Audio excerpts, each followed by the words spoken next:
E aí, gente, beleza aí? Olha só, hoje é dia 19 de junho de 2026.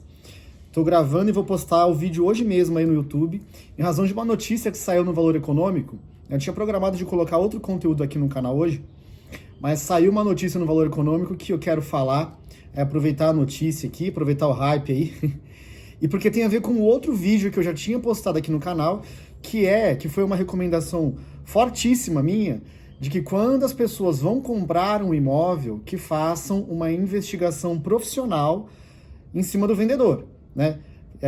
Puxar certidões, entender a matrícula do bem, entender aí ônus, gravames, avaliar se o vendedor era sócio de empresa e também puxar as certidões da empresa, enfim, juntar ali um conjunto probatório que depois, numa eventualidade, seja uma prova da boa-fé do comprador, né?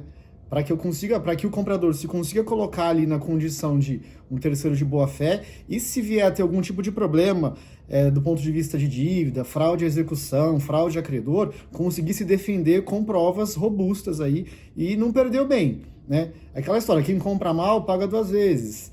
E se as pessoas não tomam muito cuidado nessas operações de compra de imóvel, se não for feita uma due diligence, né, uma verificação intensa, em cima do vendedor, você pode ter problema. Então, qual foi a notícia que saiu no Valor Econômico hoje e que aí eu quis gravar aqui, até o pessoal me mandou, falou, pô, aí, ó, tem uma notícia boa para ir lá pro canal.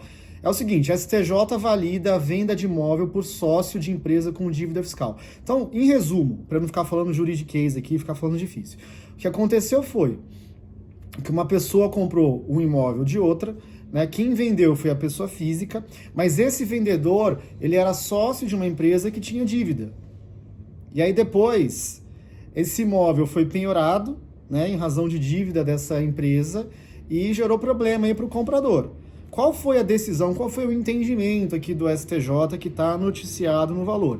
Eles falam o seguinte aqui, ó, a primeira turma do Superior Tribunal de Justiça validou a venda de um imóvel por sócio de empresa com dívida fiscal, mas que ainda não foi incluído pessoalmente na execução. Então, o que acontece a empresa era devedora, só que o sócio, ele não constava ali no polo passivo da ação de execução, ele não tinha sido incluído na CDA, e em razão disso, o STJ validou a compra aí pelo terceiro de boa-fé, né? Até fala aqui, ó, o precedente é importante porque abre uma exceção em favor do contribuinte ao ser contrária à presunção de fraude à execução reconhecida pelo STJ desde o ano de 2010. Então, isso aqui saiu na imprensa, gente, porque é uma virada importante aí. É um precedente importante, uma segurança importante para os terceiros de boa-fé. O que é importante dizer aqui, ó?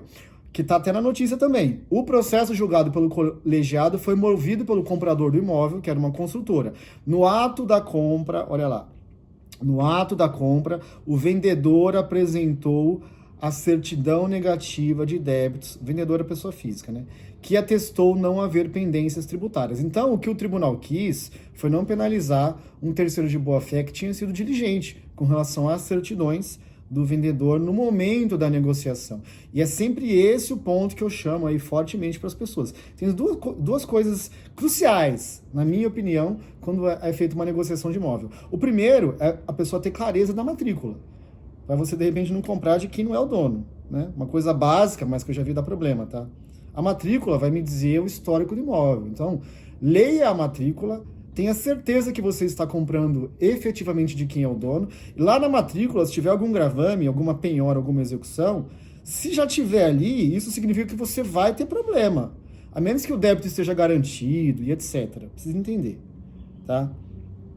Leu a matrícula, tem sinal verde para seguir com base na matrícula, aí você vai fazer uma varredura de certidões do vendedor e das empresas que o vendedor é sócio.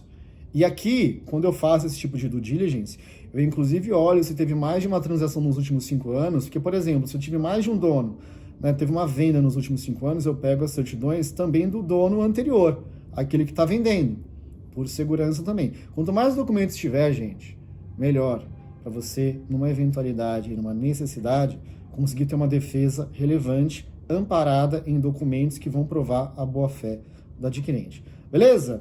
É isso, não vou entrar em mais detalhes aqui da notícia, eles falam de uma súmula, né? A súmula do STJ a 290, faz uma comparação de períodos, fala de CPC, entra mais no assunto de advogado aqui. Acho que fica muito pesado para falar aqui no vídeo, né? Aqui a ideia é levar informação para as pessoas. Se você quiser uma assessoria, uma consultoria, fazer uma avaliação, uma due diligence em cima de determinado bem que está sendo adquirido e etc., o meu WhatsApp sempre fica aqui no início da descrição do vídeo. Faça contato, você vai falar diretamente comigo, vou ter o maior prazer em te atender. Curta o vídeo, manda para um amigo aí, se inscreva no canal e até mais.